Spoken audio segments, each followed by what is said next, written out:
Not sure how I'm supposed to work with lighting this bad. I mean, just look at this. Ugh, fuck. But, oh my god, it's... Take a moment and revel in the fact that a shonen manga actually ended. It's weird, right? Because, I mean, these things just can go on for eternity and a half, but it's actually over. Apparently, there's still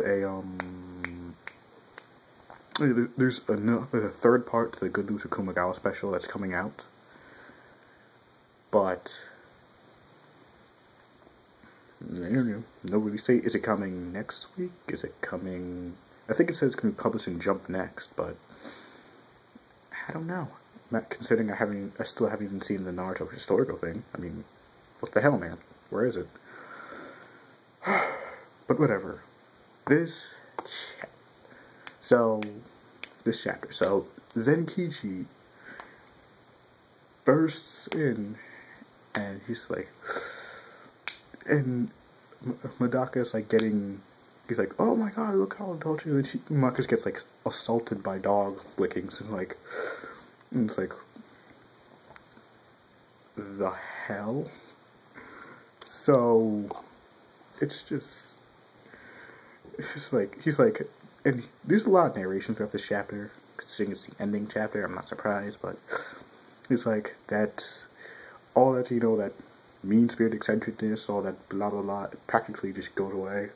And we do get the confirmation that she lost all her skills. And it was just like, and usually because he calls it like some kind of adolescent magic. I'm like, okay. And he says most of them lost magic. He gives a list of the hard rapping guy, Aoka, and Muke, who we already know, Surubami. I'm like, and I'm kind of, at first I was kind of like to this, because like I didn't really like them losing their powers. It's kind of lame.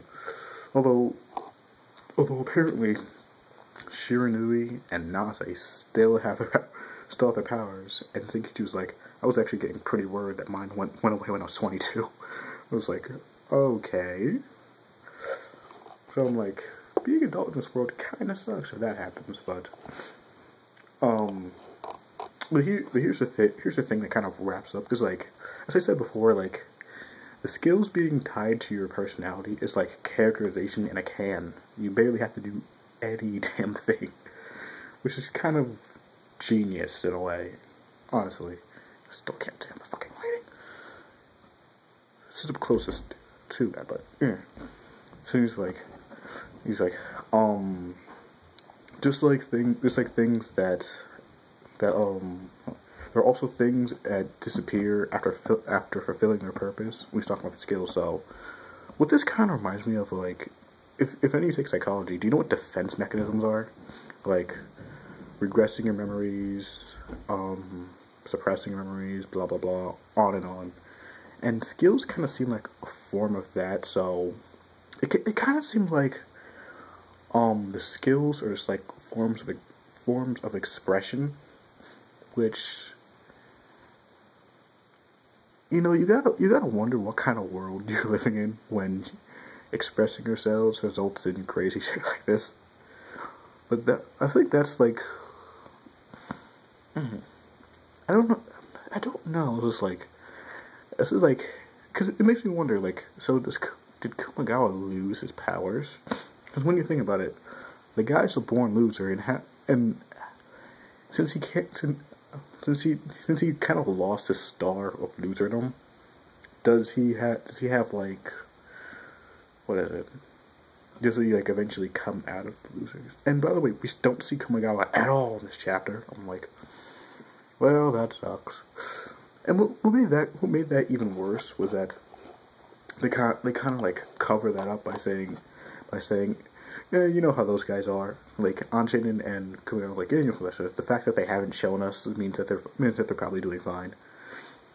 And So, so as these series kind of end, you always have to have these sort of life goes on moments, and there's two reasons after. The first one is she announces the moon salt plan. And what's that? She's gonna build a fucking moon. She's gonna build a whole new fucking moon. Like this is like Sonic X or something. I'm just like, you know, we haven't heard of, like, she's like it's been 10 years. Most kids now don't even remember what a moon is. And I'm like, shouldn't you guys be more like, because like, where's the environmental side effects of this? I mean, because it's the moon. It's supposed to push and pull. What the hell's, like, shouldn't be Kurakami be paying out the ass for environmental costs or something like that? Although her family's holding up an entire economy, but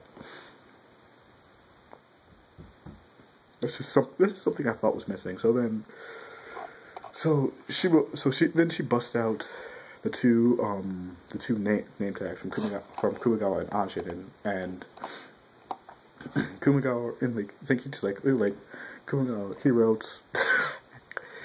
He's like, he just had to be cool, and Anshin, and he was like, let's look at Anshin says, just like, damn.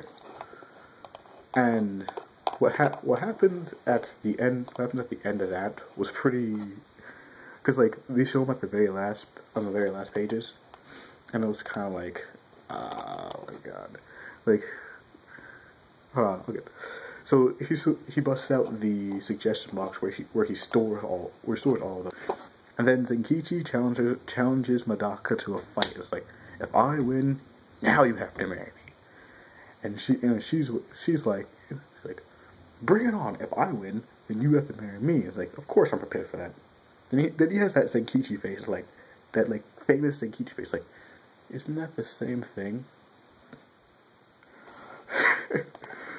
So they're getting married, finally, having little Kurakami Zenkichi babies. And what I noticed about the chapter, the end color page wasn't at the beginning, it was at the end. And it says, and there's this color page of Anshin'in, Kumigawa, and the whole gang, Shiranui. It's just and you see the two notes, and it's just it's Kumigawa. It says, these 4 years have been fun. Bye bye. I'm like, 4 years. The series has been running for 4 years. And Ami just says, let's play again sometime. And so that's it. The series replacing this is going to be called Soul Catchers. I've never even heard of that, but you assume they have some sort of announcement, but so Medaka box is over. I think this is the first shonen I've known to actually end. And this is the most recent one I picked up. That's kind of depressing to think about. Because, Soul Eater, while it's ending, it hasn't ended. So, I still have to read the, light novels. But they came out this year, so they haven't been fucking translated yet. Urgh. Because then I will get the full Medaka box experience, I guess. I don't know, but I'm a little sick if you can't tell, but you know, I don't know what to really say, because this is the first, for shows, again, this is the first time I've actually seen one end. Aside from, no, wait, I didn't read the manga of Fullmetal Alchemist Brotherhood. No, well, Fullmetal, you know what I mean. So, if I had to give the series a rating, I'd probably give it a rating of 9 out of 10 personally, and no, personal rating, I'd probably give this a 9 out of 10, because it's one of my favorite mangas of probably all time. And if I had to give it a general rating for someone who's just getting into the series, I'd have to go 7.9 because I like a lot of things I do them personally because, you know, like skipping, like the way you have to look at skipping fights is never a good thing for anybody ever.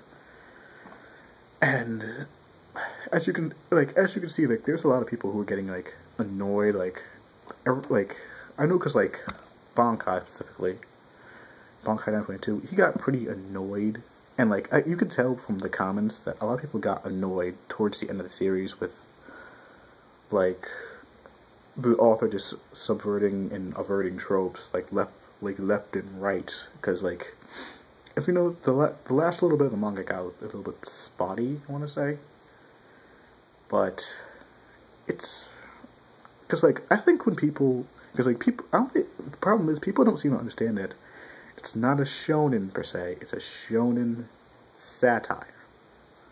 Meaning, if you're going in, like, all the things that you're supposed to expect from a shonen, they're going to be flipped on their heads and probably not done, and you're probably going to be angry because people don't respond to sarcasm well. That, and it's the internet, and so it goes basically double. So, what? Oh, and I bought my first Japanese manga. It's gonna be here in like a month, but I think it's the first volume of the Minus arc, volume 8. So when I get that, I will show it off. My first manga, because like, apparently you can buy them on Amazon. I was like, ooh, but I wanted to buy 2, but they're expensive as ball sacks with shipping. Seriously, they're like $10, which is fine, but then like another $4 for shipping. They'll buy me 2 for like $30. I'm like, I don't have that kind of money right now. I gotta save. Blah blah blah blah. And so I feel kind of just as a channel update, I've been kind of annoyed because that volume of Hunter x Hunter I have been waiting for has not arrived yet. And I wanted to do sort of like a retrospect. I wanted to show off those volumes and do retrospectives. So retrospective coming. I'm gonna do a retrospective. I'm gonna do an arc by arc on my retrospective. So I'm gonna tackle the Medaka box arcs first. So expect that in like a week or so. And I'm going to try and do some of the Hunter x Hunter ones I own, which would be York New, Great Island, and then I'm gonna try to do. I think we're going to try to do One Piece next. Well, One Piece last, because, you know. But, rest assured, they are coming. I've been swamped with work because it's the end of the year stuff, but they are coming. Trust me. Also, side note, I got accepted into my dorm college. So, yeah. College. So, this has been the Dizzy Spinda. I'm going back to playing anshin'in Odyssey because I've been putting it off for a fucking eternity. Okay, because of Monster Hunter. Holy shit. I just realized I still have not played the final chapter of Fire Emblem. I kind of lost interest in that. Holy crap. But yeah, Medaka box! It comes to a close, and I am... I want more. I want more, okay? I want more.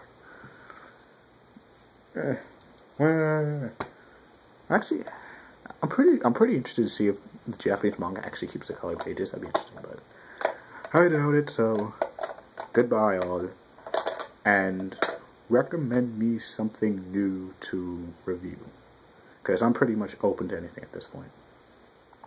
I've really not picked up anything new to review, and if that happens, my channel's gonna turn into a pile of like mush. So, save me! Save me!